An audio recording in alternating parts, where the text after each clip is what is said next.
Hello friends, welcome back in my new video. Myself S.K. Tigrawal, and now in this video we will talk to about next topic population genetics. और population genetics के साथ साथ में अपन population genetics के अंदर main अपना जो point रहेगा वो रहेगा Hardy Weinberg law. Hardy Weinberg law जो है वो काफ़ी एग्ज़ाम के अंदर इनसे रिलेटेड कुछ न्यूमेरिकल क्वेश्चंस हैं या इनकी जो लॉ के बारे में कुछ बातें हैं, इनके नियम जो हैं हार्डी विनबर्ग के, उनके बारे में कुछ पूछा जाता है। तो अपन इनके बारे में कुछ जो मेन बातें हैं उनके बारे में डिस्कस करते हैं। जैसे अपन देखें पॉपुलेशन जेनेटिक्स क्या है। एक नॉर्मल अपन जेनेटिक्स कहें, नॉर्मल जेनेटिक्स जो अपन मेंडल्स के द्वारा दी गई उसको भी पढ़ते हैं अपन कि जेनेटिक्स क्या है। तो जेनेटिक्स जो है वो नॉर्मल कि किसी के जीनोटाइप्स जो हैं वो एक जनरेशन से दूसरी जनरेशन के अंदर किस प्रकार से ट्रांसफ़र होते हैं, तो उसकी जो स्टडी है उसे अपन कहते हैं जेनेटिक्स। जेनेटिक्स में gene transfer one parent to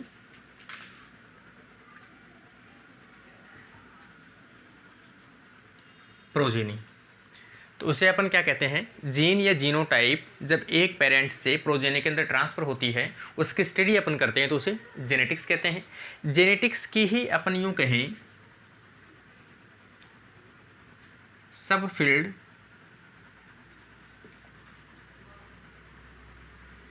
genetics का ही एक ब्रांच या जेनेटिक्स की ही सब फील्ड कहें तो उसे अपन कह सकते हैं पॉपुलेशन जेनेटिक्स। इसमें जेनेटिक्स की जो स्टडी है वो किस में कर रहे हैं अपन, जेनेटिक्स की स्टडी अपन कर रहे हैं यहाँ पर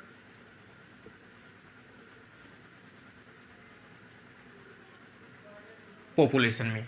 और एक पॉपुलेशन के अंदर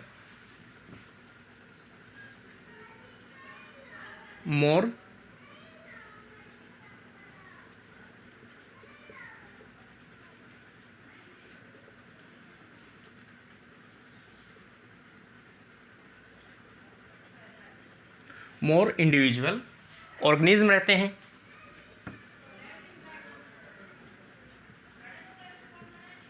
एक से अधिक ऑर्गेनिज्म पॉपुलेशन के अंदर रहते हैं या सिमिलर टाइप के जो पॉपुलेशन के अंदर ऑर्गेनिज्म है उसे अपन क्या कहते हैं, पॉपुलेशन कहते हैं।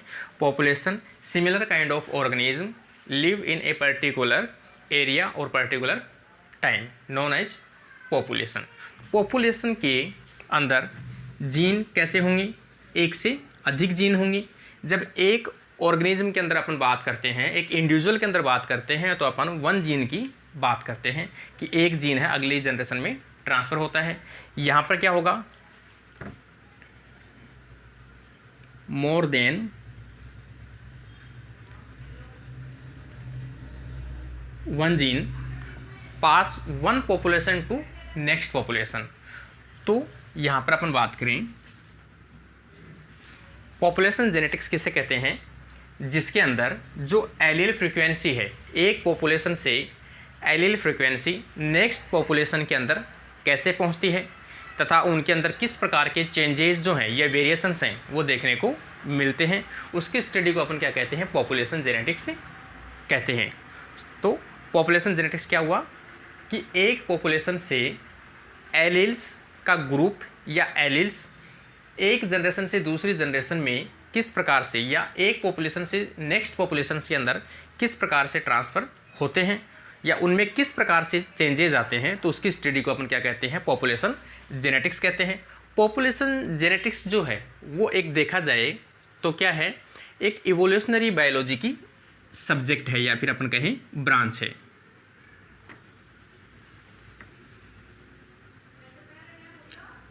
इवोल्यूशनरी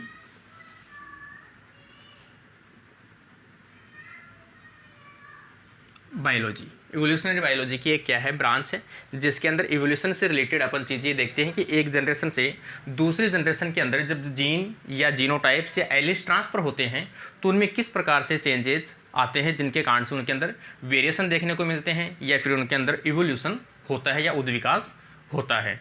तो वो किसके कारण से होते हैं? वो सभी चेंजेस या वेरिएशंस के कारण से इनके अंदर एवोल्यूशंस देखने को मिलते हैं।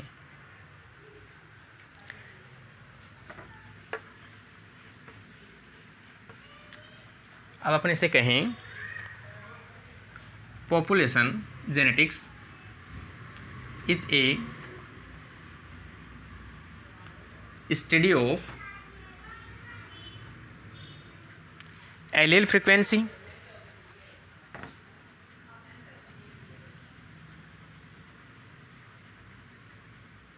Allele frequency distribution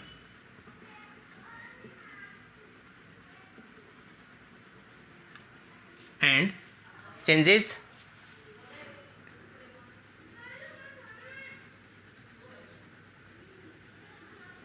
from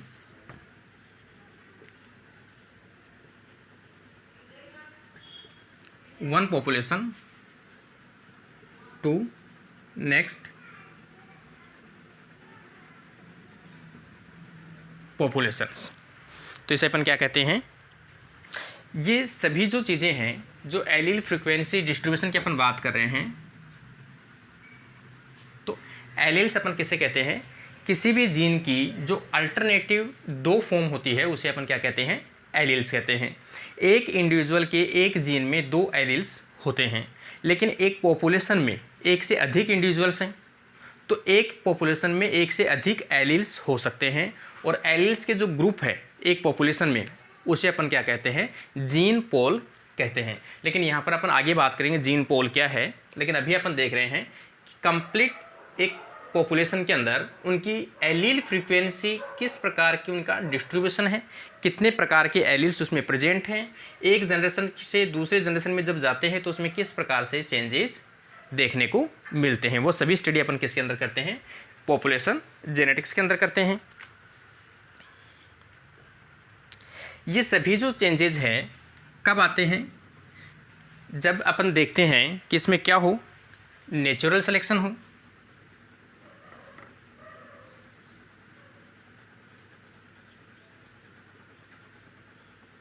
natural selection देखने को मिलता हो, इसके अलावा जेनेटिक ड्रिफ्ट देखने को मिलता हो,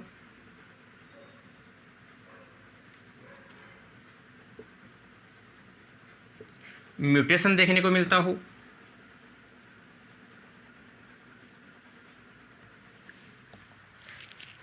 इसके अलावा जीन फ्लो देखने को मिलता हो,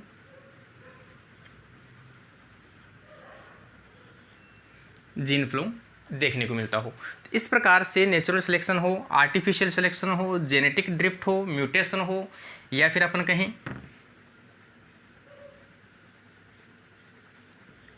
माइग्रेशन हो, किसी एक पॉपुलेशन से कुछ मेंबर है वो वहाँ से छोड़ के चले जाए तो वो माइग्रेशन भी हो सकता है। नेचुरल सिलेक्शन किसी भी प्रकार के अंदर उनके अंदर क्या हो? सिलेक्शन किया जाता हो नेचर के द्वारा, तो भी उनमें क्या होते हैं? उनकी एलील फ्रीक्वेंसी के अंदर क्या आता है? चेंजेस आता है, और जिसके कारण से क्या होता है? इवोल्यूशन देखने को मिलता है। तो इवोल्यूशन या अपन पॉपुलेशन जेनेटिक्स में अपन इवोल्यूशन से रिलेटेड सभी चीज़ें अपन पढ़ते हैं, और उनके कंडीशन एलील फ्रीक्वेंसी तभी चेंजेस होगी जब उनके अंदर कैसे हो? नेचुरल सिलेक्शन हो, जेनेटिक ड्रिफ्ट हो, म्यूटेशन हो, जीन फ्लो हो, और माइग्रेशन जैसी चीज़ें हो या प्रोसेस होती हो। इनकी जो टर्म्स है जेनेटिक ड्रिफ्ट अपन किसे कहते हैं? कि जैसे कोई भी एक पॉपुलेशन है, लार्ज पॉपुलेशंस है, इनमें से थोड़ी सी पॉपुलेशन जो है इस प्रकार से कुछ मेंबर हैं वो यहाँ से निकल जाए और ये अलग जाकर अपनी एक पॉपुलेशन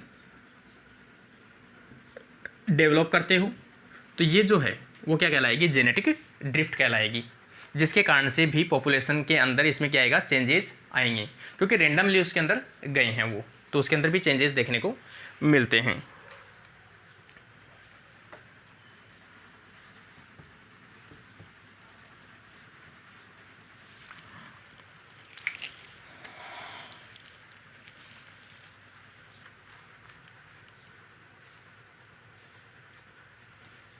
यहाँ पर अपन जेनेटिक्स देख रहे हैं, genetics of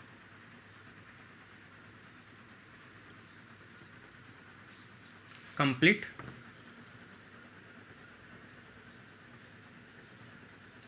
population. Complete population की अपन जेनेटिक्स के बारे में बात करते हैं कि किस प्रकार से उनके अंदर जीन का ट्रांसफ़र होता है या एलील्स का ट्रांसफ़र होता है। अब अपन देखें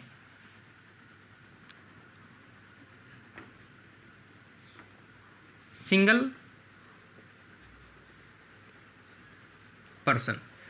पर्सन के अंदर अगर अपन देखें या सिंगल इंडिविजुअल के अंदर देखें तो वन जीन, उसके अंदर एक जीन होता है या एक ओन जीनोटाइप अपन कह सकते हैं। तो या वन जीनोटाइप कह सकते हैं और इसमें एक जीन के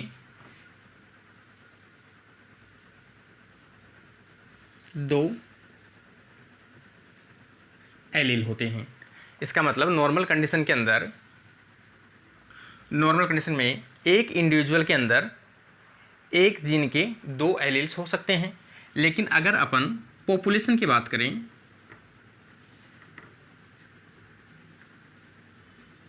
तो पॉपुलेशन के अंदर मोर जीन, क्यों?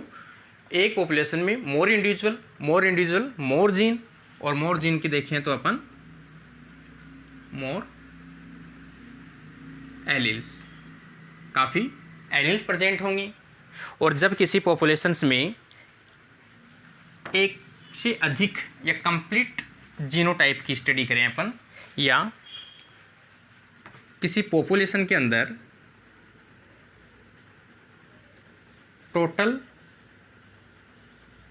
Alleles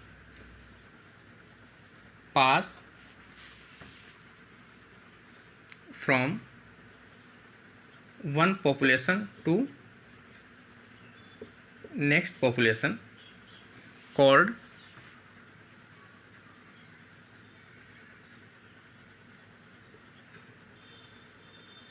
Jean Paul.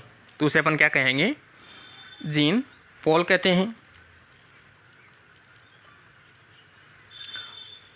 कि टोटल जीन के एलील किस में आ जाएंगे? जीन के अंदर आ जाएंगे। एक पॉपुलेशन है, उस पॉपुलेशन में एक से अधिक इंडिविजुअल के अंदर एक से अधिक जीन्स, और जीन्स में मोर एलील्स, और सभी एलील्स ग्रुप ऑफ एलील्स जब एक जनरेशन से दूसरी जनरेशन या एक पॉपुलेशन से दूसरी पॉपुलेशन में जाती है तो उसे अपन क्या कहते हैं? जीन पॉल कहते हैं। ये भी कई बार डेफिनेशन पूछ ली जाती है क्वेश्चंस के अंदर। अगला आ जाएगा अपना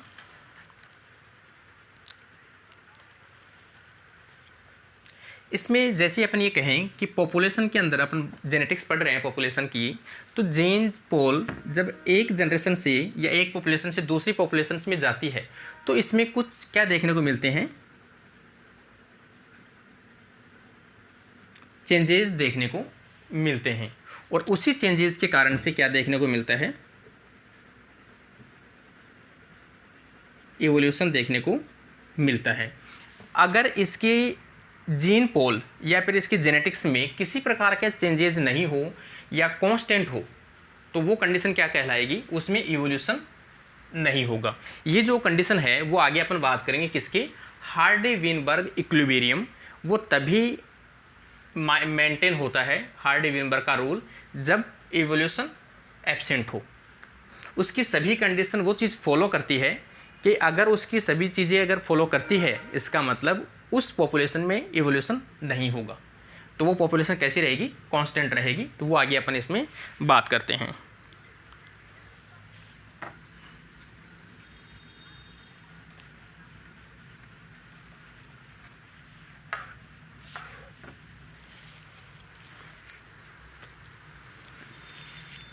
अब अपन देखें जीन फ्रीक्वेंसी या जीनोटाइप।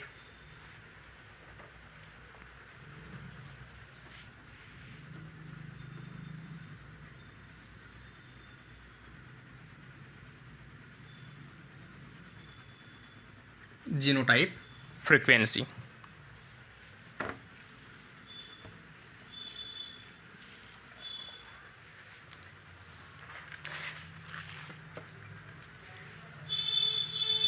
और अपन नॉर्मल पहले सबसे पहले डेफिनेशन इसकी देखें कि जीनोटाइप किसे कहते हैं, किसी भी ऑर्गेनिज्म के जो कंप्लीट जेनेटिक मटेरियल है, टोटल जेनेटिक मटेरियल, उसका जो कॉम्बिनेशन है टोटल जेनेटिक मटेरियल को अपन उसका क्या कहते हैं, जीनोटाइप कहते हैं। या फिर अपन कहें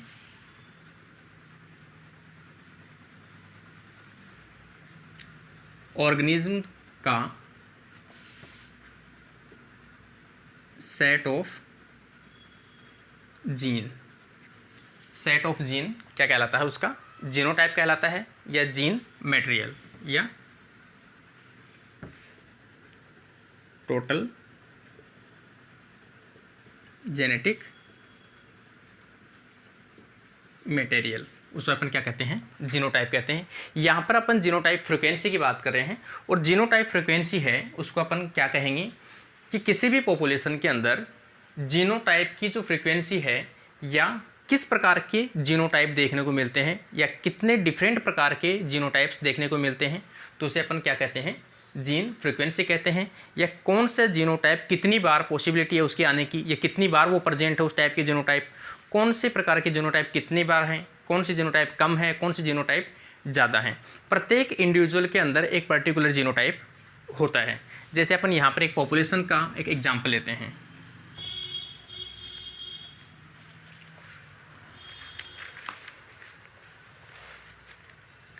जैसे एक जीनोटाइप देखते हैं अपन, ये एक पॉपुलेशन है,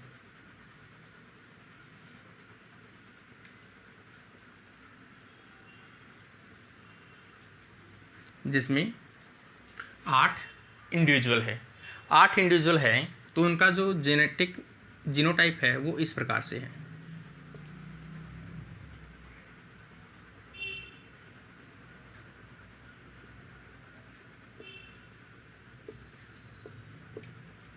इस प्रकार से उनका क्या है, ये जीनोटाइप है। अब अपन जीनोटाइप फ्रीक्वेंसी निकालें, तो जीनोटाइप फ्रीक्वेंसी किसकी निकालें, केवल एक इंडिविजुअल की अपन निकालते हैं जेनेटिक फ्रीक्वेंसी, जीनोटाइपिक फ्रीक्वेंसी। जैसे फ्रीक्वेंसी ऑफ कैपिटल ए, इसकी अपन फ्रीक्वेंसी निकालते हैं कैपिटल ए की, इसकी कितनी फ्रीक्वेंसी है इसमें, इस पॉपुलेशन में इस प्रकार का जीनोटाइप कितनी बार देखने को मिलता है। तो अपन टोटल अपने को पता है कितनी बार देखने को मिल रहा है, यहाँ पर 2 बार देखने को मिल रहा है। तो यहाँ पर अपन लिख सकते हैं 2। टोटल पॉपुलेशन के अंदर कितने जीनोटाइप हैं, 8। तो यहाँ पर इसका आ जाएगा 0.25। और यदि जीनोटाइप फ्रीक्वेंसी अपन निकालें, ये निकालते हैं वैसे परसेंटेज में, तो परसेंटेज में अगर इसको निकालें तो ये आ जाएगा 0.25%। अगला अपन फ्रीक्वेंसी निकालें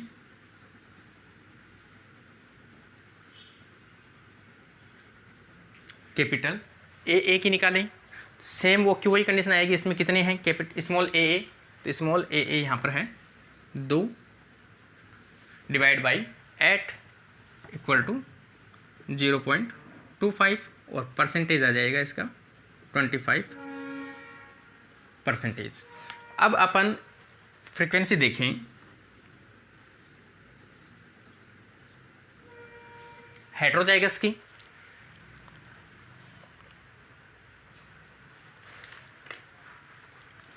हेटेरोजाइगस की अपन फ्रीक्वेंसी देखें तो यहाँ पर ये टोटल आ जाएंगे कि किस प्रकार से दोनों जो डोमिनेंट हैं, या एक डोमिनेंट है या एक हेटेरो, मतलब अपन कहें हेटेरोजाइगस कंडीशन है, एक डोमिनेंट है और एक रेसेसिव है। इस प्रकार के जो कॉम्बिनेशन है वो कितने हैं, 4 हैं, और डिवाइडेड बाई 8। इस प्रकार से इसकी फ्रीक्वेंसी निकाल लेंगे अपन। तो अब ये जो सिंपल प्रकार का जो मेथड है जीनोटाइप का, इसके अलावा अपन देखें, अब ये तो नॉर्मल सा मेथड है, तो निकल जाएगा अपनी फ्रीक्वेंसी। आगे अपन देखें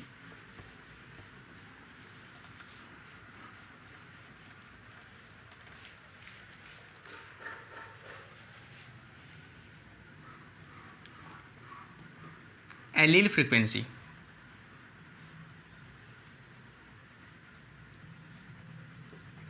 एलील फ्रीक्वेंसी। एलील फ्रीक्वेंसी अपन कैसे निकालें कि प्रत्येक जीन के वन जीन टू एलील, एक जीन के कितने एलील होते हैं? 2 एलील्स होते हैं। और एलील फ्रीक्वेंसी भी अपन निकाल सकते हैं किसी भी पॉपुलेशन की। जैसे अपन पॉपुलेशन में सेम वही लेते हैं condition, capital A capital A capital A capital A small A capital A small ए।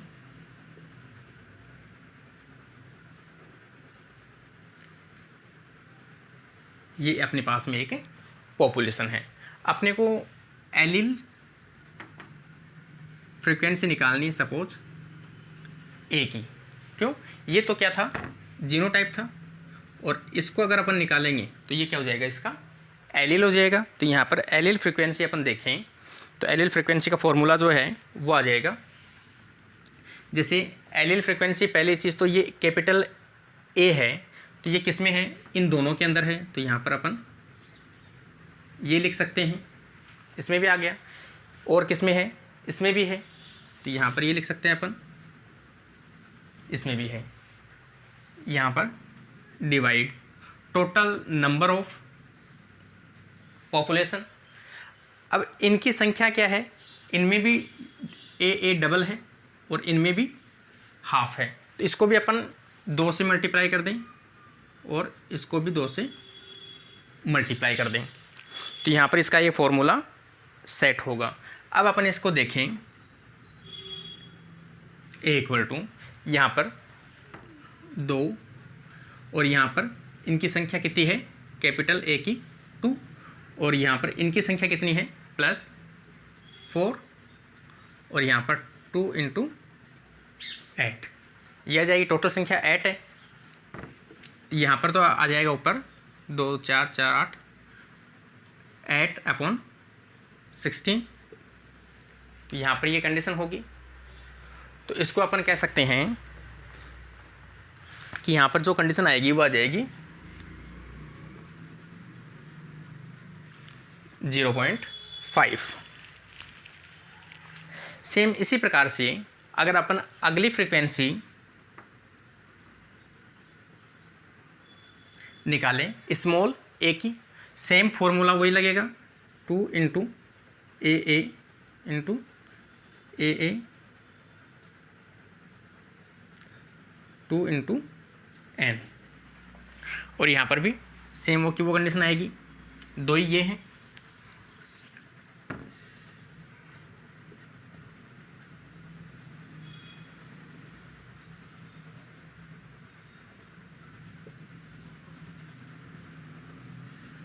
यहाँ पर भी 0.5 आ जाएगा इसका मान। अब इसमें 2 चीज़ें हैं। एक तो है फ्रीक्वेंसी ए, जिसे अपन कहते हैं डोमिनेंट फ्रीक्वेंसी, स्मॉल ए जिसे अपन कहते हैं recessive allele.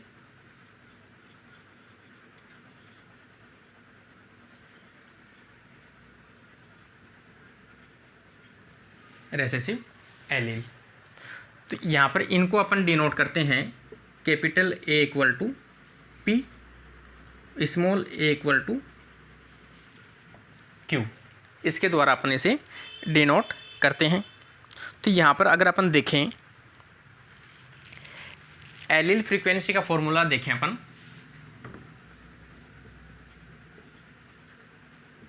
Allele frequency equal to P + Q equal to 1। P + Q equal to 1। यहाँ पर अपन इनका देखें, जैसे फ्रीक्वेंसी एलील फ्रीक्वेंसी अपन देखें 0.5 + 0.5 इक्वल टू 1। जैसे अपन अभी निकाला ही है 0.05 और दोनों को मिला के कितना हो गया? 1 हो गया। तो ये इसकी एलील फ्रीक्वेंसी है, जो किसने दिया है? हार्डी विनबर्ग ने दिया है ये फॉर्मूला एलील फ्रीक्वेंसी का।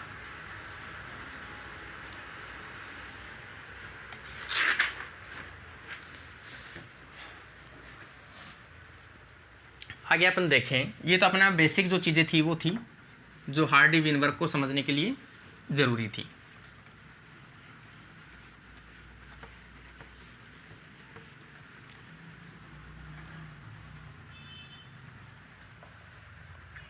अब अपन हार्डी विनबर्ग के लॉ के बारे में बात करते हैं, या फिर इसे हार्डी विनबर्ग इक्विलिब्रियम भी कहते हैं। इन्होंने एक ऐसी कंडीशन बताई है एक पॉपुलेशन जेनेटिक्स के ऊपर।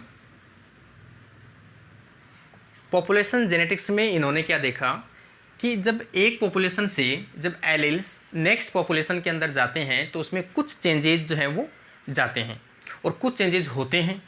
वो चेंजेज क्यों होते हैं? अगर वो चेंजेज नहीं हो तो क्या होगा? आगे इवोल्यूशन नहीं होगा। तो इनका जो इक्विलिब्रियम है वो इवोल्यूशन के जस्ट ऑपोजिट प्रकार का है। इसका मतलब इनका इक्विलिब्रियम या इनका जो हार्डी विनबर्ग लॉ है वो तभी इक्विलिब्रियम होता है जब इवोल्यूशन कैसी हो? कांस्टेंट हो, उसमें किसी प्रकार के चेंजेस नहीं हो, इवोल्यूशन में किसी प्रकार के चेंजेस ना हो, और ना ही जेनेटिक जो एलील्स है उनकी फ्रीक्वेंसी में किसी प्रकार का चेंजेस आए। तो इनके बारे में अपन देखें,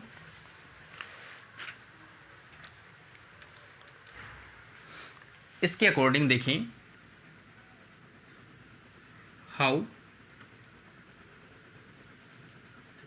एलेलिक फ्रीक्वेंसी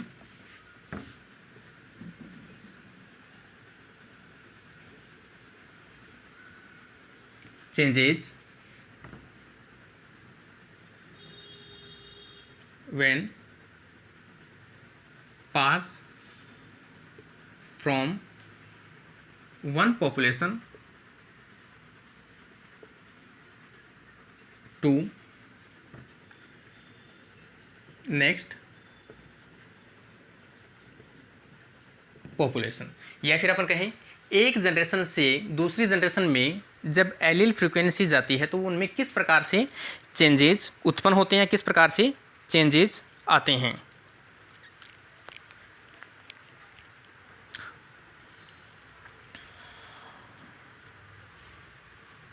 इनका जो लॉ है हार्डी विनबर्ग का वो ये कहता है कि जो एलील फ्रीक्वेंसी को अपन क्या कर दें, कांस्टेंट कर दें। ये तो इनका कारण बताया इन्होंने कि किस प्रकार से एलील फ्रीक्वेंसी है वो चेंजेस होती है, एलील फ्रीक्वेंसी में किस प्रकार से चेंजेस आते हैं जिनके कारण से एवोल्यूशन होता है।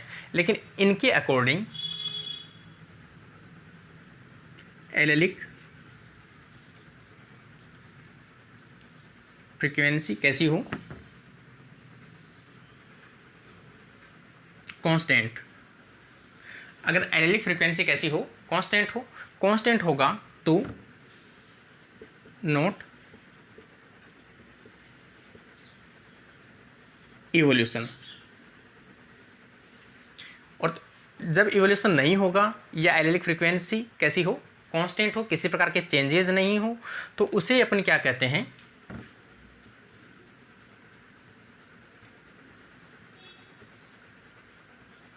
इक्विलिब्रियम कहते हैं। हार्डी विनबर्ग इक्विलिब्रियम, जिसमें किसी प्रकार के कोई चेंजेस देखने को ना मिलता हो।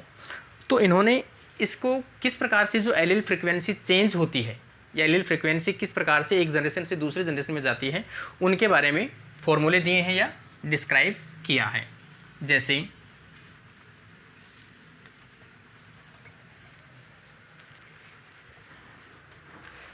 सबसे पहला जो दिया है वो तो है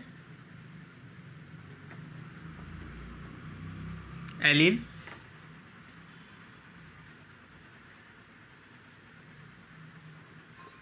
फ्रीक्वेंसी कि एक जनरेशन से दूसरी जनरेशन में एलील फ्रीक्वेंसी कैसे जाती है या किस प्रकार से चेंजेस होते हैं। इनके अकॉर्डिंग एलील फ्रीक्वेंसी जब एक जनरेशन से दूसरी जनरेशन में जाती है तो वो कैसी रहती है, कांस्टेंट रहती है। कांस्टेंट कब रहती है, जब इनके रूल को फॉलो करती है।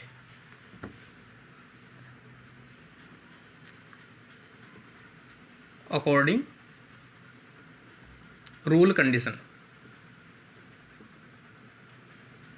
इनका जो रूल है, इनके जो रूल दिए गए हैं या कुछ जो पॉइंट्स दिए गए हैं उन पॉइंट्स को अगर फॉलो करता है तो इनकी एलील फ्रीक्वेंसी में किसी प्रकार का चेंजेस देखने को नहीं मिलता है।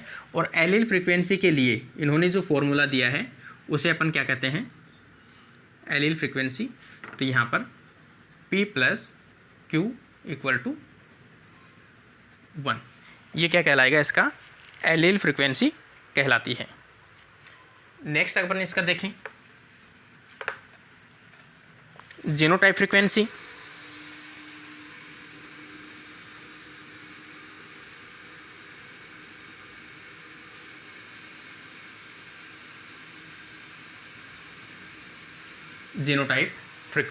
जीनोटाइप फ्रीक्वेंसी में भी सेम इन्होंने बताया, अगर वो जो जीन है एक जनरेशन से दूसरे जनरेशन में जाते हैं तो वो क्या करेंगे, अगर इनके रूल को फॉलो करते हैं तो वो कैसे रहेंगे, कांस्टेंट रहेंगे।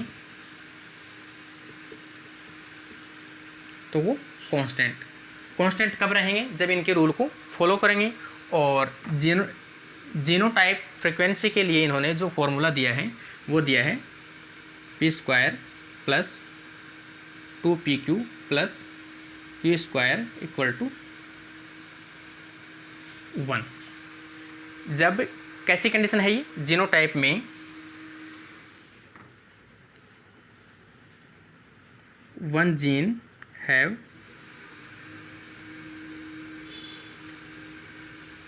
To allele. जब एक जीन दो एलील रखता है तो उनका जो मान है वो कैसा होता है, इक्विलिब्रियम कांस्टेंट रहता है, उनका मान 1 रहता है। तो ये फ्रीक्वेंसी भी 1 रहेगी। कब रहेगी, इसका मतलब इसमें आने वाली जनरेशन है या जो जीनोटाइप है उसमें किसी प्रकार के चेंजेस देखने को नहीं मिलते हैं। और वह कैसे है, कांस्टेंट है या इसमें इवोल्यूशन देखने को नहीं मिलता है। तो ये इसका जीनोटाइप फ्रीक्वेंसी है, जो अभी अपन ने निकाल के भी देखी है जीनोटाइप फ्रीक्वेंसी।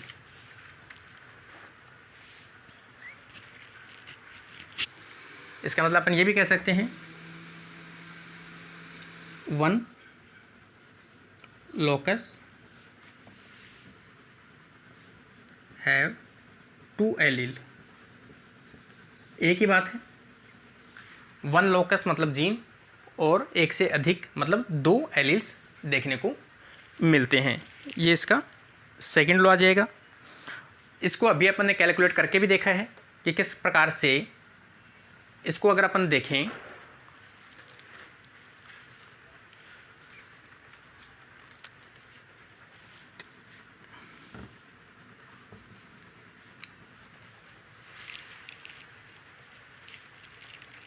आगे अपन देखते हैं।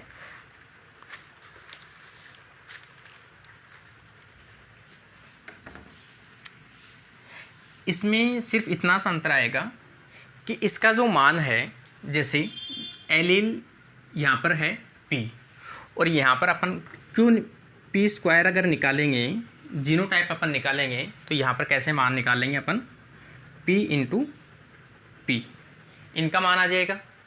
और यहाँ पर Q² निकालेंगे तो यहाँ पर आ जाएगा Q × Q, तो ये इसका मान आ जाएगा।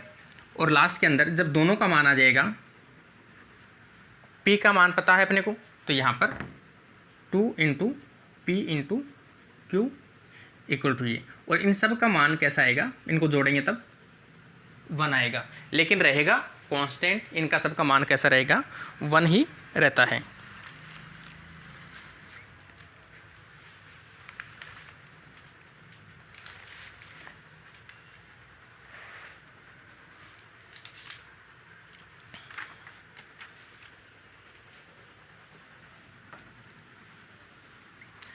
इसके अलावा यहाँ पर अपन देखें,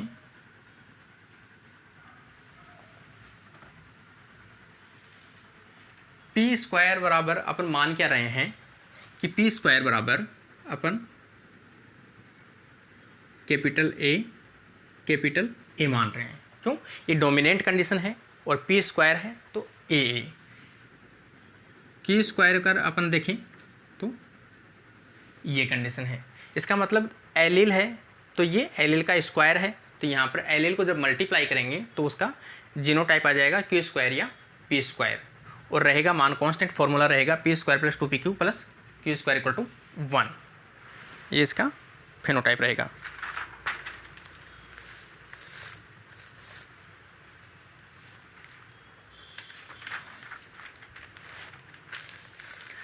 हार्डी-विनबर्ग लॉ को आगे और अपन देखें,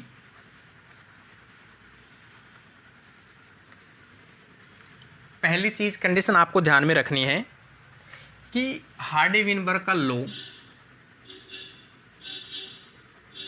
तभी होता है इक्विलिब्रियम जब जो रूल है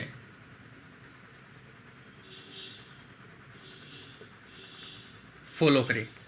अगर इसके रूल फॉलो करे तो वो क्या कंडीशन होगी,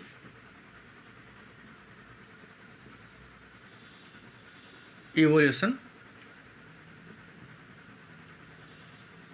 नोट अकर। और जेनेटिक वेरिएशन कैसा होगा, allylic frequency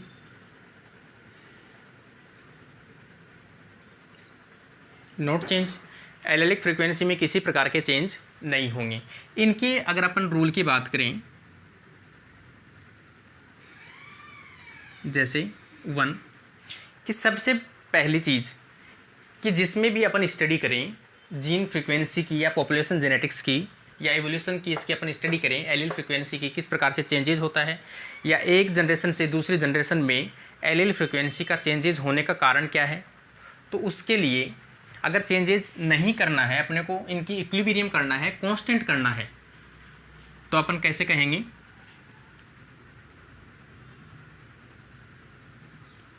population size should be large. सबसे मेन पॉइंट है पॉपुलेशन की साइज कैसी होनी चाहिए, बड़ी होनी चाहिए, जिसके अंदर अगर एक दो मेंबर निकल भी जाते हैं तो उसमें किसी प्रकार का फ़र्क ना पड़े। तो कैसा रहेगा अपना जीन फ्लो, कैसा रहेगा, कांस्टेंट रहेगा। इनके सभी रूल कैसे फॉलो करते हैं, अपने कांस्टेंट करते हैं कि इवोल्यूशन नहीं होगा, जीन पोल में किसी प्रकार का चेंजेस नहीं देखने को मिलता है। दूसरी कंडीशन की अपन बात करें, अगर जो मेंबर हैं आपस में उनको रैंडम मेटिंग किया जाए, अगर रैंडम मेटिंग करेंगे तो भी किसी प्रकार का चेंज नहीं होगा।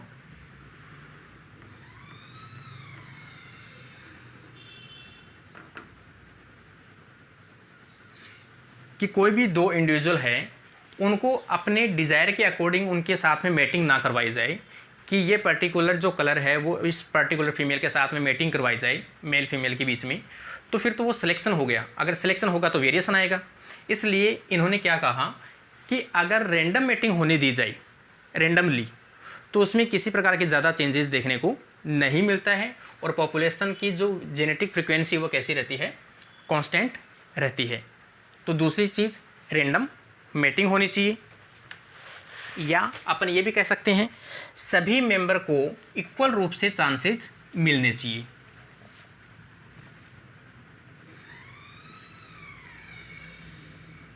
इक्वली चांस, सभी मेंबर को मेटिंग करने का इक्वली चांस मिलना चाहिए। थर्ड कंडीशन अपन देखें कि जब मेटिंग हो रही है या किसी भी प्रकार की इसमें कोई प्रोसेस है जेनेटिक्स के अंदर, तो उनके अंदर किसी भी प्रकार के मेंबर को आप सिलेक्ट नहीं कर सकते कि इस मेंबर को अपन सेलेक्ट करके इसके साथ मेटिंग करवा दें, या इस प्रकार के मेंबर को सिलेक्ट करके यहाँ से निकाल दें, दूसरे मेंबर को अपन निकाल के इसमें डाल दें। तो उस प्रकार किसी भी प्रकार का कोई सिलेक्शन नहीं होना चाहिए। तो अपन कह सकते हैं नो सिलेक्शन, या अपन कह सकते हैं नो नेचुरल सिलेक्शन। थर्ड आ जाएगी नो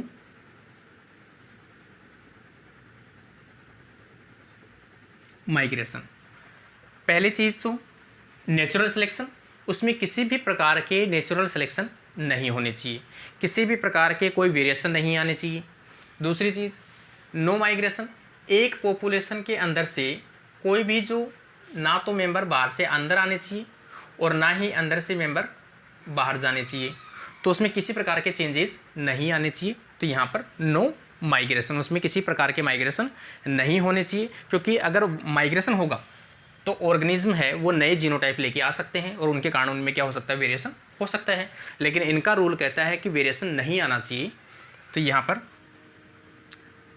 फोर्थ रूल अपन देखें, म्यूटेशन नहीं हो, नो म्यूटेशन।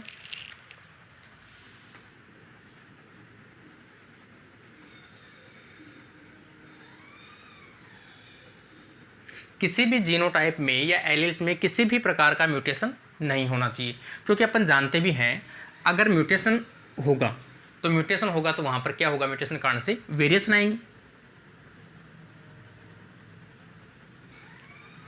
और वेरिएशन आएंगे तो सीधी सी बात है करैक्टर के अंदर चेंजेस होगा, और करैक्टर के अंदर चेंजेस होगा तो इवोल्यूशन होगा, उद्विकास होगा। जो ये इसका रूल है वो कहता नहीं है, रूल कहता है कि अगर इन कंडीशन को फॉलो करोगे तो जीन फ्रीक्वेंसी हमेशा कैसी रहती है, कांस्टेंट रहती है, और इसमें किसी भी प्रकार के कोई चेंजेस देखने को नहीं मिलता है। तो अपन यहाँ पर कहेंगे नो म्यूटेशन, किसी प्रकार का म्यूटेशन नहीं होना चाहिए। अगला आ जाएगा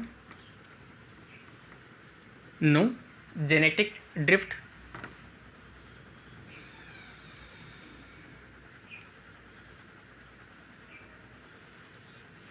जेनेटिक ड्रिफ्ट का मतलब भी यही है कि कोई भी एक पॉपुलेशन है, उसके कुछ मेंबर हैं, उसको छोड़कर अगर यहाँ से निकल जाए इस प्रकार से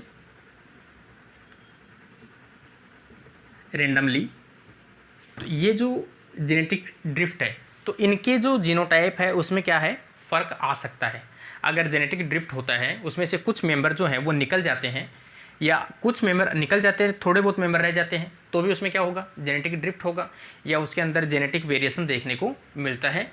तो अगर ये रूल फॉलो करते हैं तो उसमें जेनेटिक ड्रिफ्ट नहीं होना चाहिए, किसी प्रकार के जेनेटिक मटेरियल है या फिर अपन कहें जीन फ्रीक्वेंसी बाहर पॉपुलेशन से नहीं जानी चाहिए।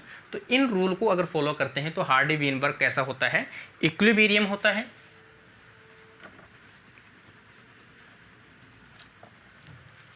अगर इन सब को फॉलो किया जाए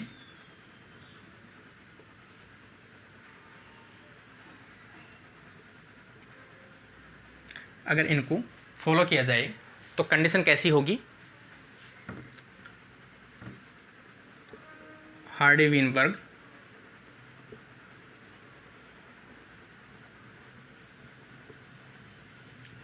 इक्विलिब्रियम। और ये इक्विलिब्रियम होगा तो इसका मतलब जो जेनेटिक फ्रीक्वेंसी उसमें किसी प्रकार के चेंजेस नहीं होगा।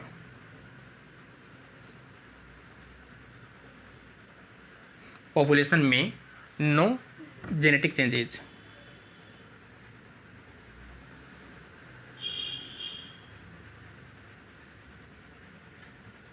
किसी प्रकार का जेनेटिक चेंजेस देखने को नहीं मिलेगा, और जेनेटिक जब चेंजेस या एलील फ्रीक्वेंसी में चेंजेस नहीं होगा तो नो इवोल्यूशन।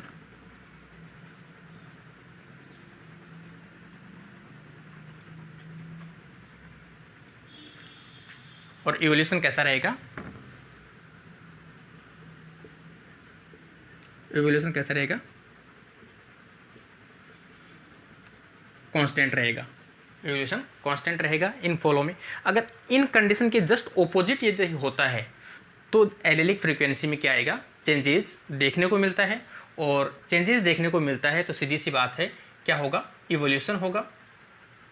इन्होंने लास्ट में एक चीज़ कही है कि अगर इनमें से कोई भी चीज़ें होती है तो वो सभी किस चीज़ को डिनोट करती है, इवोल्यूशन को डिनोट करती है। पॉपुलेशन कांस्टेंट नहीं रहेगी जेनेटिक मटेरियल, और इवोल्यूशन देखने को मिलती है।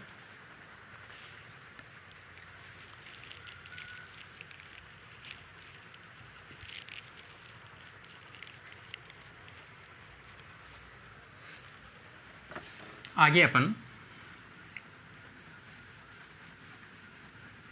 इनसे रिलेटेड कुछ क्वेश्चंस जो हैं, हार्डी वीनबर्ग से रिलेटेड कुछ कैलकुलेशंस हैं, उनके बारे में डिस्कस करते हैं।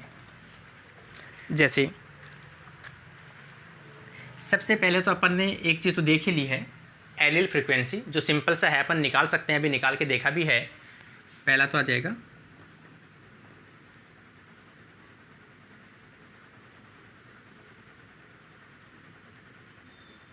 एलील फ्रीक्वेंसी, जो इन्होंने दिया भी है, P + Q = 1।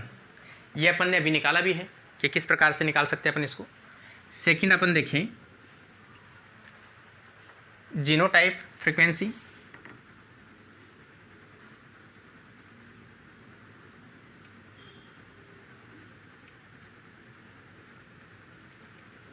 ये जीनोटाइप फ्रीक्वेंसी।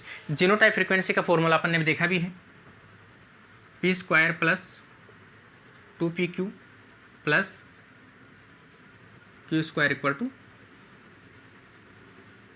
1। ये कब हो? जब एक लोकस पर 2 एलील प्रेजेंट हो, 1 लोकस 2 एलील।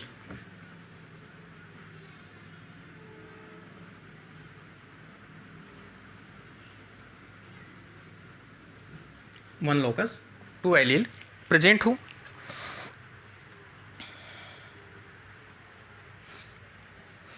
जैसे अपन यहाँ पर देखें कि जो एलील है P इक्वल टू 0.5 जो अपन ने कैलकुलेट किया था, और P इक्वल टू 0.5, ये फ्रीक्वेंसी अपने पास में क्या है? एलील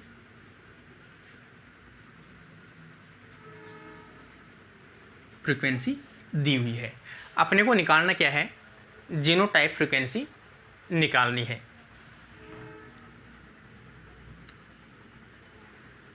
जीनोटाइप फ्रीक्वेंसी अपन निकालें, सबसे पहले अपने को निकालना पड़ेगा पी स्क्वायर, और पी स्क्वायर को निकालेंगे अपन तो 0.5 इंटू 0.5, या फिर अपन कह सकते हैं जब पी स्क्वायर निकालेंगे तो p into P equal to P square, ये निकालेंगे अपन। तो यहाँ पर जो आ जाएगा वो आ जाएगा 0.25। सेम इसी प्रकार से जब क्यू स्क्वायर निकालेंगे तो यहाँ पर 0.5 इंटू 0.5 0.25। अब अपन देखते हैं कि जो बीच वाला जो हेट्रोजाइगस है इसकी कंडीशन 2pq, तो यहाँ पर 2 इंटू 0.5 इंटू 0.5, तो यहाँ पर इसका मान आ जाएगा 0.5।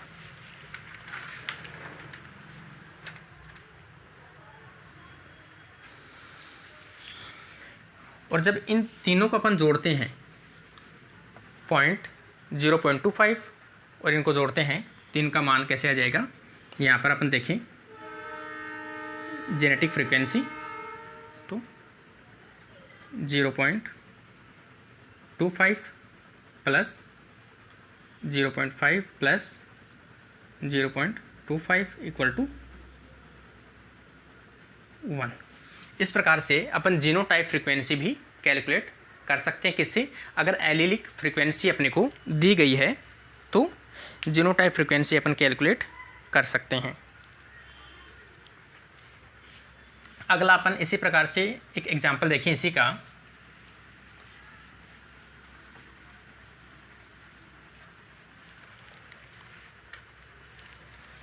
जैसे P इक्वल टू दिया हुआ है यहाँ पर 0.81। अगर 0.81 दिया हुआ है तो इसका अपन P निकाल सकते हैं। P अपन निकाल सकते हैं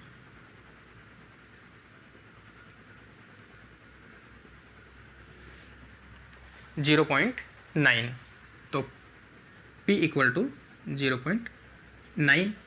अब अपन अगर इसमें क्यों निकालना चाहें तो निकाल सकते हैं 1 माइनस 0.9 इक्वल टू 0.1। तो दो मान आ गए अपने पास। एक मान दिया हुआ था, जीनोटाइप दिया हुआ था पी स्क्वायर का, डोमिनेंट का, ठीक है। यहाँ से अपन ने इसका निकाला P का मान 0.9। इसमें 0.9 से अपन ने Q का मान निकाला 1 माइनस 0.9, क्योंकि इनका मान जो होता है 1 होता है टोटल, तो टोटल में से एक में से निकालना पड़ेगा, तो यहाँ पर आ जाएगा 0.1 आ जाएगा। अब यहाँ पर अपन देखें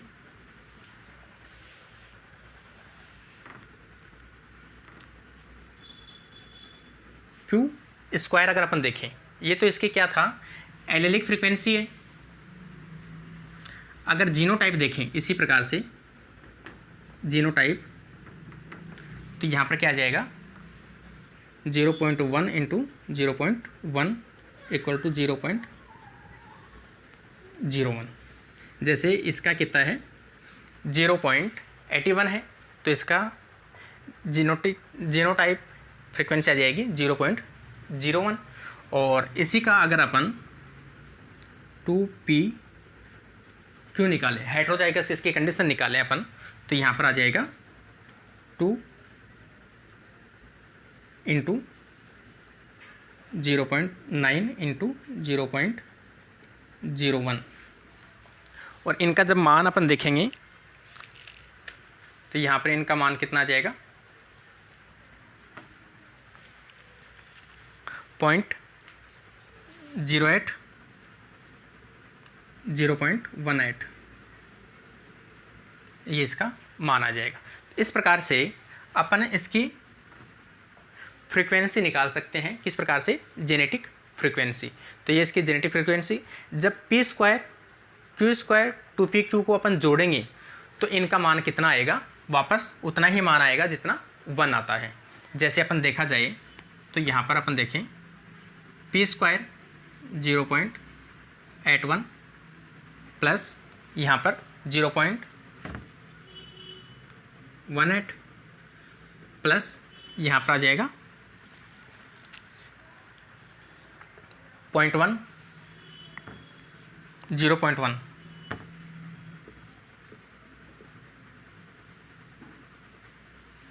इक्वल टू 1, इस प्रकार से।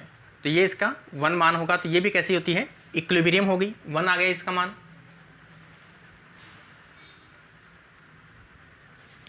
नेक्स्ट अपन क्वेश्चन की तरफ चलते हैं।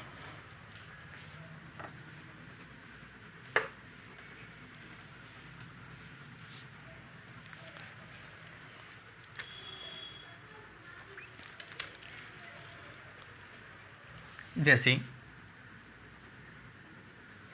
एक पॉपुलेशन दी गई है, हाइपोथेटिकल क्वेश्चन है, एक population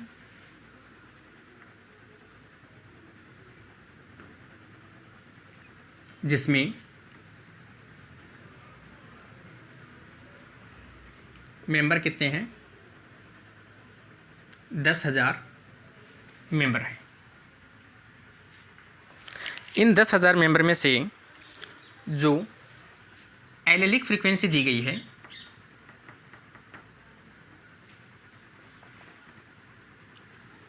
p equal to 0.9 haemoglobin normal, q equal to 0.1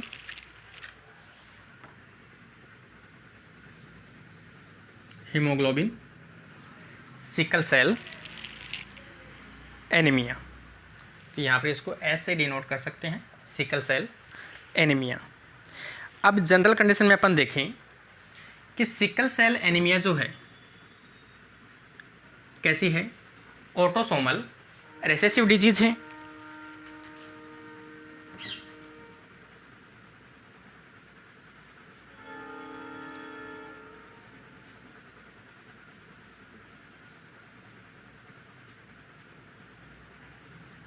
autosomal recessive disease है। अगर ऑटोसोमल रिसेसिव डिजीज है तो ये डिजीज कैसी है? क्यू स्क्वायर है। अगर ये डिजीज़ ऑटोसोमल है तो डिजीज़ के बारे में कौन सी फ्रीक्वेंसी के बारे में अपन बात करेंगे? क्यू स्क्वायर के बारे में बात करेंगे, क्योंकि अपन ने पहले भी बताया था कि जो पी है उसके इक्वल टू ए होता है डोमिनेंट, और क्यू इक्वल टू स्मॉल ए होता है रेसेसिव एलील। और पी स्क्वायर अगर अपन देखें तो यहाँ पर इस प्रकार से कर देंगे, क्यू स्क्वायर करें तो इस हिसाब से कर देंगे अपन। इसी फॉर्मूले को अपन आगे लेते हुए चल रहे हैं यहाँ पर। तो जब डिजीज़ अपने को कौन सी दी है? सिकल सेल एनीमिया दी है। सिकल सेल एनीमिया कैसी है? क्यू स्क्वायर है, मतलब रेसेसिव डिजीज़ है। तो यहाँ पर क्यू स्क्वायर स्मॉल ए का मान निकालना पड़ेगा आपको। जैसे सबसे पहले क्यू स्क्वायर अपन देखें पहले इसकी क्या निकालनी पड़ेगी, जीनोटाइप निकालना पड़ेगा। तो जीनोटाइप कैसे निकालोगे आप, 0.1 इंटू 0.1 दिया जाएगा 0.01। पॉपुलेशन कितनी है, पॉपुलेशन अपनी टोटल है 10,000, इसको आप मल्टीप्लाई कीजिए 10,000। 10,000 में से 0.01 एलील फ्रीक्वेंसी कैसी है, सिकल सेल एनीमिया की है। तो यहाँ पर इसका जो मान आ जाएगा वो आ जाएगा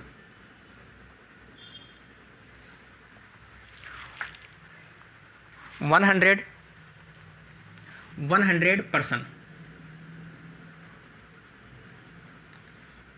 किस में से, आउट ऑफ 10,000। 10,000 में से 100% कैसे हैं, सिकल सेल एनीमिया डिजीज़ वाले हैं। अब अपने को निकालना है नॉर्मल, तो नॉर्मल निकालेंगे अपन, इस प्रकार से निकाल सकते हैं अपन नॉर्मल। तो नॉर्मल जब निकालेंगे तो इसको अपन कैलकुलेट कर सकते हैं, ये एलिलिक फ्रिक्वेंसी दी हुई है, तो यहाँ पर 0.9 इंटू 0.9 इक्वल टू 0.81, 81 आ जाएगा। यहाँ पर 81 जब आएगा तो इसको टोटल पॉपुलेशन में से निकालना है। तो जीनोटाइप यहाँ पर अपने पास में है, जीनोटाइप अगर है तो पॉपुलेशन से मल्टीप्लाई कर दीजिए, तो यहाँ पर इसका मान आ जाएगा ये नॉर्मल पर्सन है, और ये पर्सन कैसे थे, डिजीज्ड।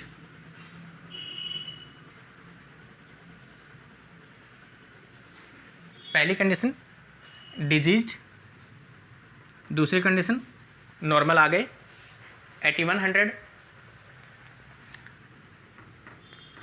थर्ड कंडीशन आ जाएगी 2PQ, और 2PQ जो कंडीशन है उसे अपन क्या कहते हैं, कैरियर कंडीशन कहते हैं। तो ये कैरियर कंडीशन होगी, और कैरियर कंडीशन कैसे निकाल सकते हैं अपन, 2 इंटू P है 0.9 इंटू Q है 0.1 इक्वल टू 18, 0.18 इंटू 10,000, और ये आ जाएंगे 1800।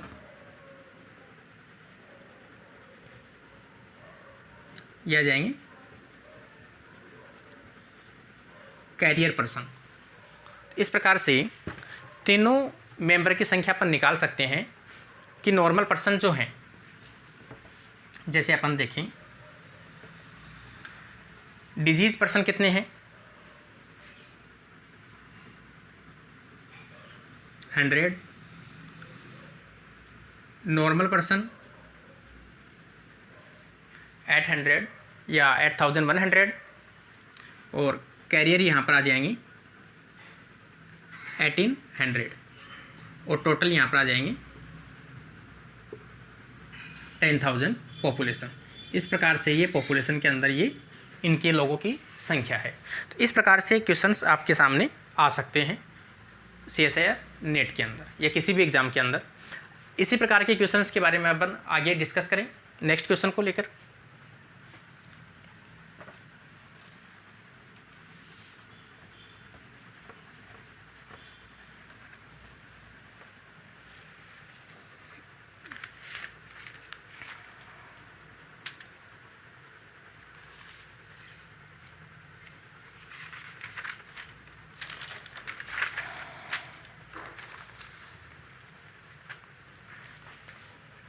एक क्वेश्चन जिसमें नॉर्मल पॉपुलेशन के अंदर नंबर ऑफ मेंबर्स की संख्या है 10,000, जिसमें एक डिजीज़ दी गई है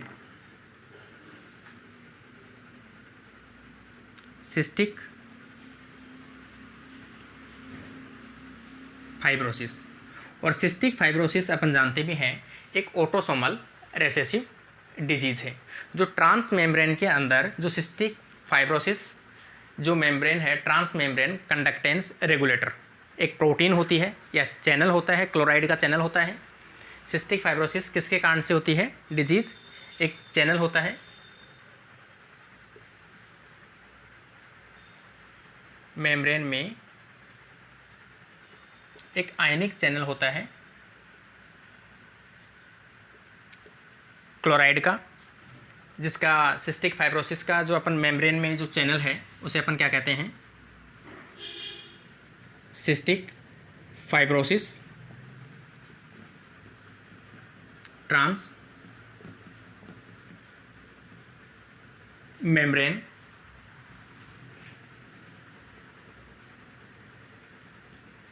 कंडक्टेंस रेगुलेटर। ये इसका मेम्ब्रेन में जो चैनल है उसका नाम है पूरा CFTCR। इसमें म्यूटेशन होने के कारण से कौन सी डिजीज़ कॉज की जाती है, सिस्टिक फाइब्रोसिस। और सिस्टिक फाइब्रोसिस डिजीज़ किस प्रकार की है, एक ऑटोसोमल रिसेसिव डिजीज़ है।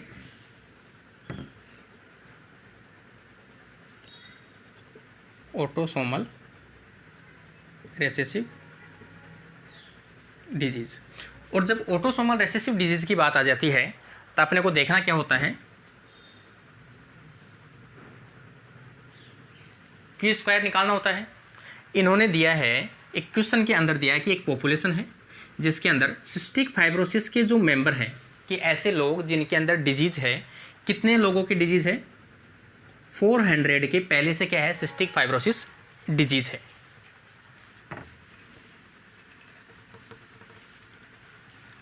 इस पॉपुलेशन में से 400 कैसे हैं जिनके अंदर ये डिजीज़ प्रेजेंट है, डिजीज़ प्रेजेंट है। अगर अपन इस डिजीज़ की संख्या निकालें इसमें से, तो 400 तो ये तो है ही है, इसकी अपन क्या निकालेंगे, फ्रीक्वेंसी निकालेंगे, या एलेलिक फ्रीक्वेंसी अपन निकालें सबसे पहले। तो इसमें से सबसे पहले अपन इसका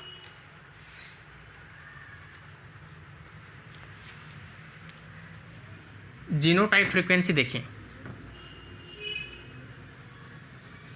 जीनोटाइप फ्रीक्वेंसी टोटल पॉपुलेशन के अंदर से निकाली जाती है। जैसे इसमें कितने मेंबर हैं, 400 हैं।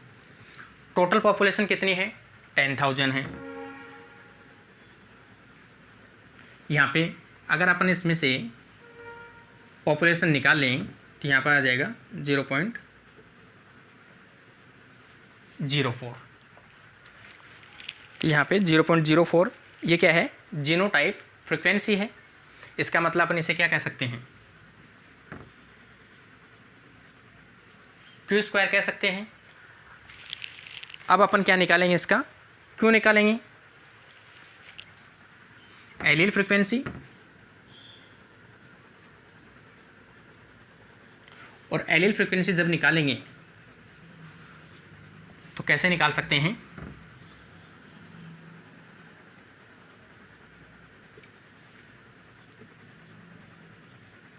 .2। तो ये 0.2 इसकी एलेलिक फ्रीक्वेंसी आ जाएगी। तो ये एलेलिक फ्रीक्वेंसी किसकी है, डिजीज्ड।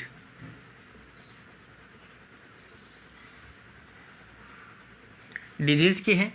अगर अपन नॉर्मल फ्रीक्वेंसी निकालना चाहें, पी नॉर्मल फ्रीक्वेंसी, अगर अपन पी निकालना चाहें तो पी कैसे निकाल सकते हैं, 1 माइनस 0.2 इक्वल टू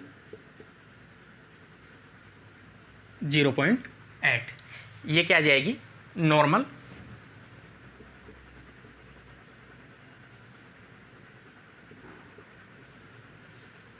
फ्रीक्वेंसी आ जाएगी। कौन सी, एलेलिक फ्रीक्वेंसी।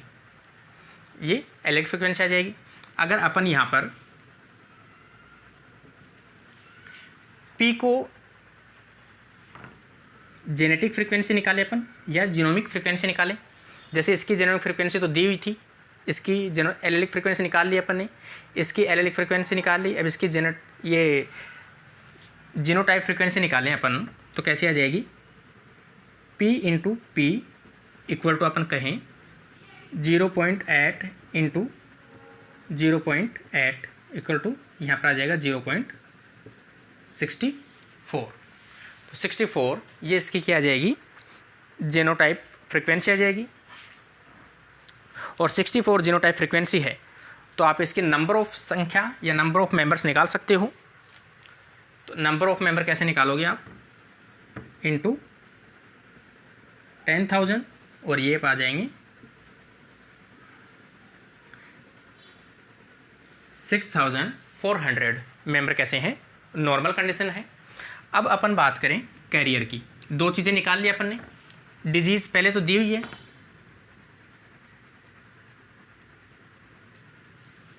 क्यू स्क्वायर की जो संख्या है जीनोटाइप मेंबर वो तो दी हुई है। पी स्क्वायर की जो जीनोटाइप नॉर्मल है वो अपने निकाल ही ली 6400। अब अपन बात करें यहाँ पर 2PQ। अगर अपन कैरियर की बात करें तो कैरियर कैसे निकलेंगे, तो यहाँ पर 2 इंटू, यहाँ पर इसका मान अपन देखें, P का मान कितना है 0.8 इंटू Q का मान कितना है यहाँ पर 0.2 इक्वल टू यहाँ पर आ जाएंगे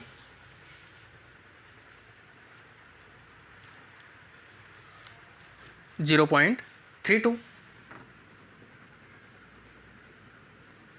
और इससे इंटू कर देंगे अपन जितनी पॉपुलेशन अपने को दी हुई है, तो यहाँ पर आ जाएंगे 3,200, तो ये आ जाएंगे कैरियर। ये कैरियर पर्सन आ जाएंगे।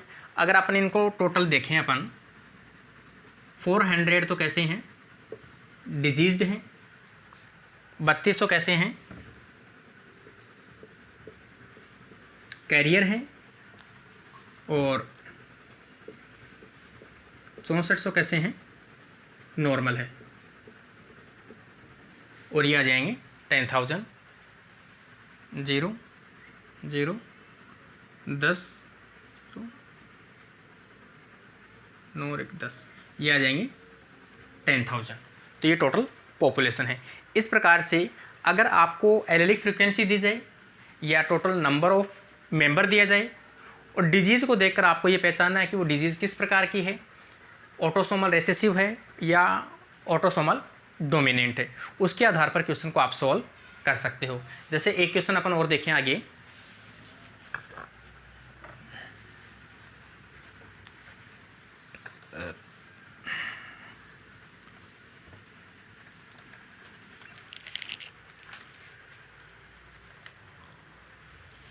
कोई एक पॉपुलेशन है जिसके अंदर मेंबर की संख्या कैसी है 10,000 है, उसके अंदर एक डिजीज़ देखने को मिलती है।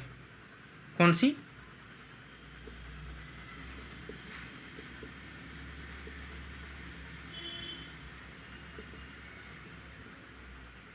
हंटिंगटन डिजीज़ देखने को मिलती है। और हंटिंगटन डिजीज़ से जो कितने मेंबर जो हैं सफरिंग कर रहे हैं, उनकी संख्या है 1900 है जो इससे सफरिंग कर रहे हैं। अब सबसे पहली चीज़ तो ये आनी चाहिए, हंटिंगटन डिजीज़ क्या है। तो हंटिंगटन डिजीज़ जो है वो एक ट्राई न्यूक्लियोटाइड के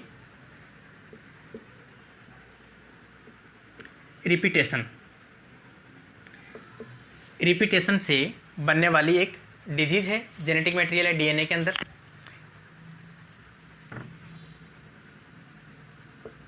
रिपीटेड कंडीशन के अंदर।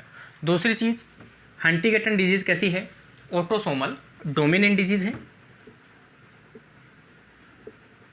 ऑटोसोमल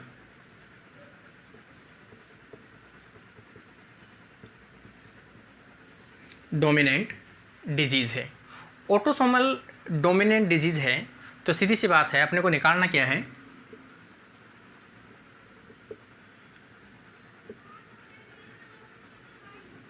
ये मेंबर की संख्या दी हुई है, पी स्क्वायर, टोटल संख्या कितनी है 1900 है। अपने को जीनोटाइप फ्रीक्वेंसी निकालनी है। सपोज पी स्क्वायर निकालनी है, कितने में से 1000 में से, और यहाँ पर जो संख्या है वो आ जाएगी अपनी 0.19। यहाँ पर अगर अपन कहें अब कि इससे क्या निकालें, P निकालें। तो P निकालेंगे तो यहाँ पर अंडरवुड अपन करें 0.19। तो यहाँ पर इसका P अगर अपने से नहीं निकल रहा है तो अपन ये कर सकते हैं कि जो 1900 है उसको अपन माइनस कर सकते हैं कितने में से, 10,000 में से। जैसे मान लो कि ये अपने से नहीं निकल रहा है, तो यहाँ पर अपन देखें टोटल पॉपुलेशन कितनी है, 1000 है, और हंटिंगटन डिजीज वाले कितनी है, 1900 है। 1900 को अगर अपन इसमें से माइनस कर दें तो यहाँ पर कितने बच जाएंगे, 8100। ये कैसे हैं, नॉर्मल पॉपुलेशन है। नॉर्मल अगर ये पॉपुलेशन है तो इसको अपन ऐसे लिख सकते हैं, क्यू स्क्वायर इसका निकाल सकते हैं। तो इसका अगर अपन निकालें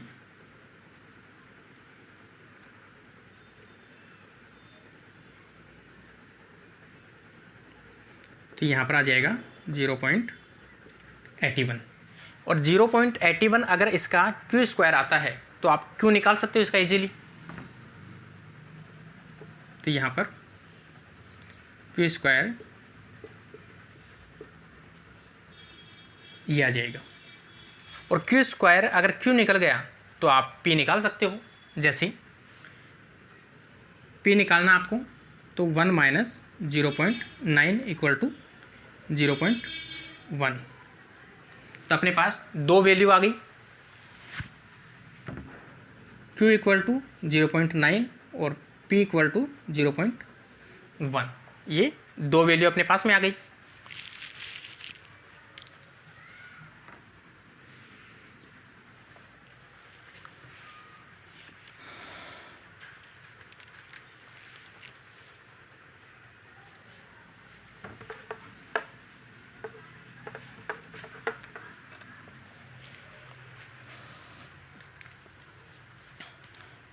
सबसे पहले अपन पी स्क्वायर का मान निकालें, मतलब नॉर्मल पॉपुलेशन जो है उसका मान अगर अपन निकाल लें, पी स्क्वायर का होमोजाइगस का डोमिनेंट का, जिसके अंदर कैसी है डिजीज़ देखने को मिलती है। तो ये कैसी है, यहाँ पर अपन निकालें 0.1 इंटू 0.1 इक्वल टू 0.01, 10,000 इक्वल 100। ये तो 100 संख्या आ जाएगी जिसमें प्योर होमोजाइगस डोमिनेंट डिजीज़ है। लेकिन अगर ये डोमिनेंट डिजीज़ है तो हेट्रोजाइगस जो लोग, मतलब जो हेट्रोजाइगस हैं, जो कैरियर पर्सन है, वो भी कैसे होंगे, डिजीज्ड होंगे। केवल रेसेसिव जो लोग हैं उनके अंदर वो ही नॉर्मल दिखाई देंगे, लेकिन जो कैरियर है वो भी कैसे होंगे, डिजीज होंगे, क्योंकि ये क्या है, ऑटोसोमल डोमिनेंट है। इसमें पी भी करेक्टर आएगा और 2pq ये भी करेक्टर आएगा, क्योंकि यहाँ पर ये डोमिनेंट है। अगर अपन अब इसमें कैरियर निकालें, जैसे 2pq, अब p का मान यहाँ पर 2 इंटू 0.1 इंटू 0.9, यहाँ पर देखें जिसका आ जाएगा 0.18, और इसका मान, इसको मल्टीप्लाई कर देंगे अपन 10,000 से, यह आ जाएगा 1800। इसका मतलब इसमें ये डोमिनेंट है और इसमें ये डोमिनेंट है। इसका मतलब हंटिंगटन डिजीज़ वैसी कैसी है, ऑटोसोमल डोमिनेंट है। ऑटोसोमल डोमिनेंट होने के कारण से ये दोनों मेंबर जो हैं, ये दोनों जो संख्या है कितनी हो गई, 1900, और ये कैसी है, डिजीज्ड है। ये कैसी है, डिजीज्ड है। अपन अब नॉर्मल निकालें कि प्योर जो नॉर्मल लोग हैं वो कैसे हैं, तो उनकी संख्या अपन कैसे निकालेंगे, जैसे 0.9 इंटू 0.9 इक्वल टू 0.81, और यहाँ से अपन देखेंगे इंटू 10,000, और यहाँ पर ये जो आ जाएगी संख्या ये कैसे हैं, नॉर्मल पर्सन है। इस प्रकार से डिजीज़ को ध्यान में रखते हुए आप कैलकुलेट कर सकते हो कि कौन सी डिजीज़ दी गई है तो किस प्रकार से उसकी कैलकुलेशन देखने को मिलेगी। तो उम्मीद करता हूँ कि जो भी क्वेश्चंस मैंने बताए हैं या जो इससे रिलेटेड जो रूल्स बताए हैं वो समझ में आए होंगे। फिर भी किसी भी प्रकार के कोई क्वेश्चंस या डाउट हो तो आप कमेंट बॉक्स में कमेंट कीजिए, ज़रूर रिप्लाई दूंगा। जितनी कोशिश होगी प्योर आपको समझाने की कोशिश की जाएगी। अगले वीडियो में क्वेश्चंस को सोल्व करके बताऊंगा, लेकिन आप ज़्यादा से ज़्यादा कमेंट, वीडियो को लाइक कीजिए और अपने फ्रेंड्स को ज़्यादा से ज़्यादा शेयर कीजिए। Thank you friends.